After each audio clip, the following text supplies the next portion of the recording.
मान्य सदस्य भास्करराव जाधव. अध्यक्ष महोदय, 17-18 दिवस हा रोड चालतोय रोज.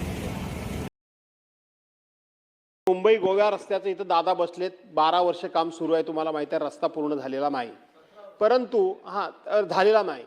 खारघरला आज काही लोक रस्ता रोको केलेला आहे, रस्त्यावर बसलेले आहेत. धो धो धो पाऊस पडतोय आणि माझी माहिती अशी आहे की तिथं काहीतरी दुर्घटना घडलेली आहे मोठ्या प्रमाणामध्ये. लोक ऐकायला तयार नाही. गावाच्या गावं रस्त्यावर उतरलेली आहेत. खरं नसेल काय हरकत नाही, पण जर खरं असेल तर माहिती घ्या आणि तात्काळ त्या गोष्टीची दखल घ्या. रस्ता पूर्ण झाल्यानंतर तुम्ही टोल लावा, तोपर्यंत लावू नका. एवढंच माध्यमातून सांगतो. कोकणातील लोकप्रतिनिधींनी कृपया हा विषय अधिवेशनामध्ये मांडावा ही विनंती आहे आणि ह्याचं सर्वांसाठी आपलं आता मानव आहे.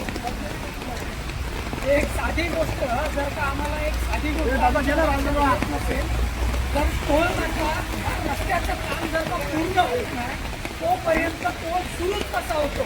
म्हणजे सार्वजनिक बांधकाम विभागाचे मंत्री शिवेंद्रराजे भोसले म्हणतात की या रस्त्याला साधारण 2 वर्ष लागतील पूर्ण व्हायला.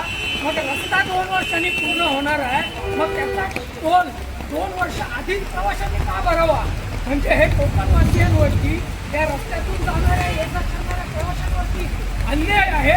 म्हणून आमची साधी आणि एक माफक मागणी आहे, या कोकणाच्या लोकप्रतिनिधींनी टोल बंद होण्यासाठी अधिवेशनामध्ये हा मत आमचा विचार मांडून यासाठी टोल बंदी करावी ही आमची सामान्य मागणी आहे आणि सामान्य मागणीसाठी त्यांनी पुढाकार घ्यावा एवढीच आमची